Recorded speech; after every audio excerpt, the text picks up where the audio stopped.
Exercise 1.3. Question number 5. What can the maximum number of digits be in the repeating block of digits in the decimal expansion of 1 by 17?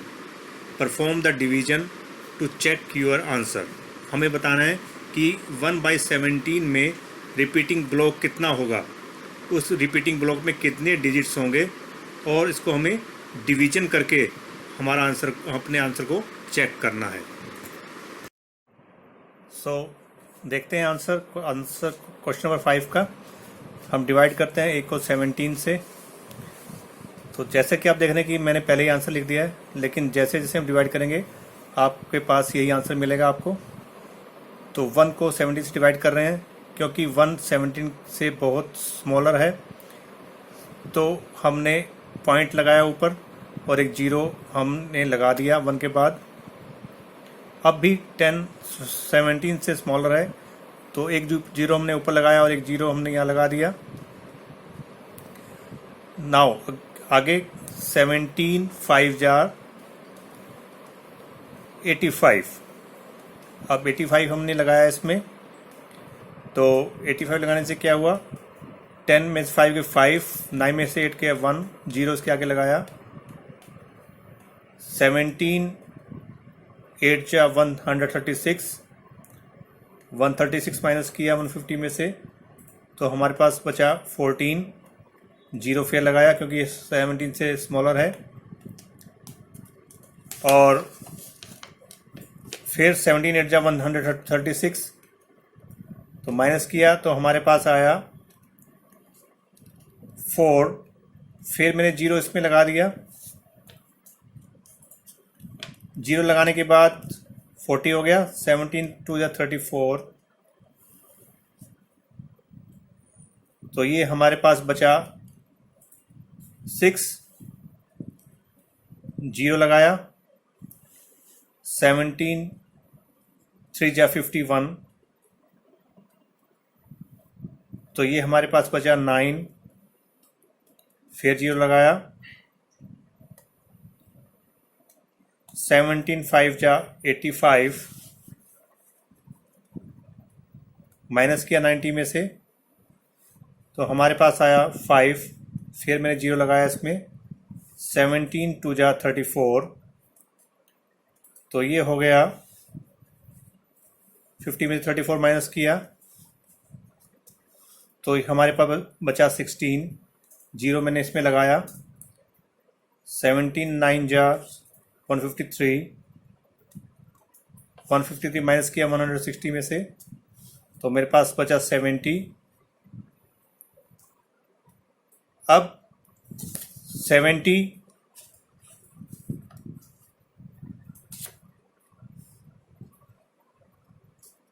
4 जा 68,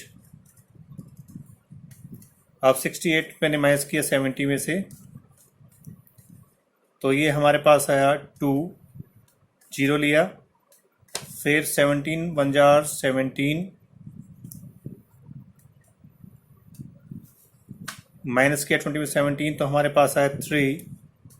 0 लगाया। 17 again 17 1 jar 17,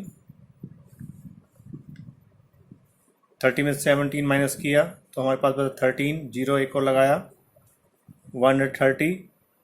17 7 jar 119,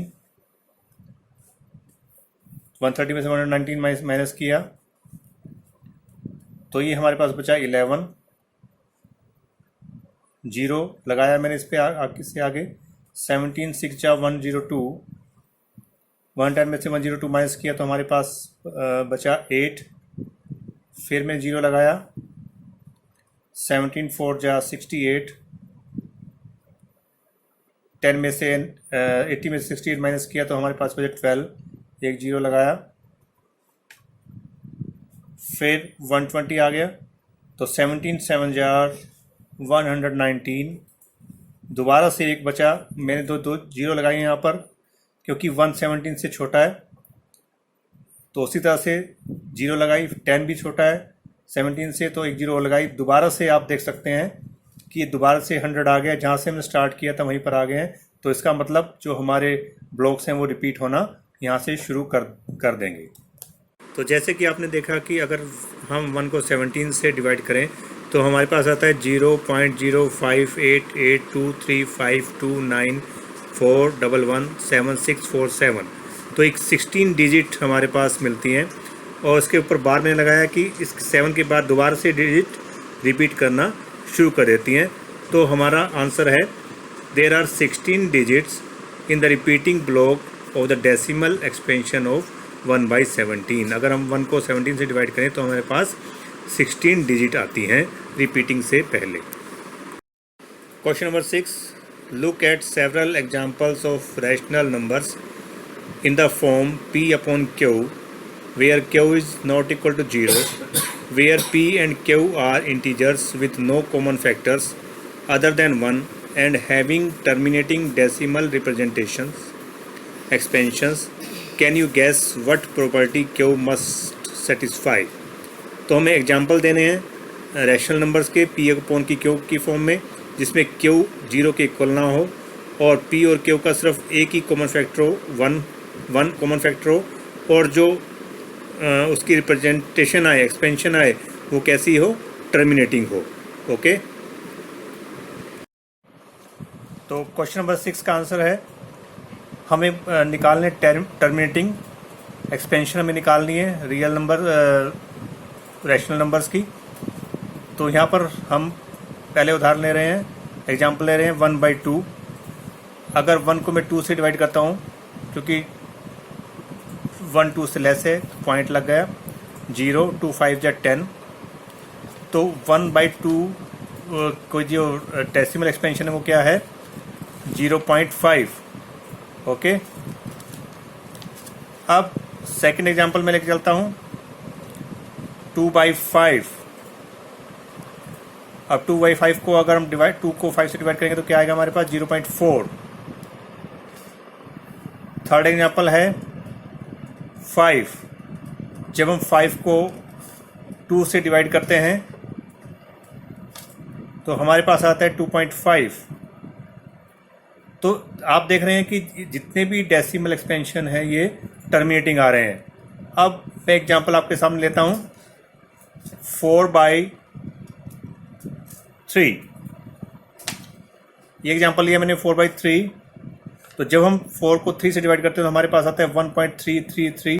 ये repeat होता जाएगा। तो जो rational numbers हैं उनके terminating decimal expansion कब हो सकते हैं, इफ फैक्टर्स ऑफ डिनोमिनेटर, जो डिनोमिनेटर देख रहे हैं 5 2, ये या तो 2 हो या 5 हो या दोनों ही हो, 2 और 5 बोथ हो। ठीक है, थैंक यू।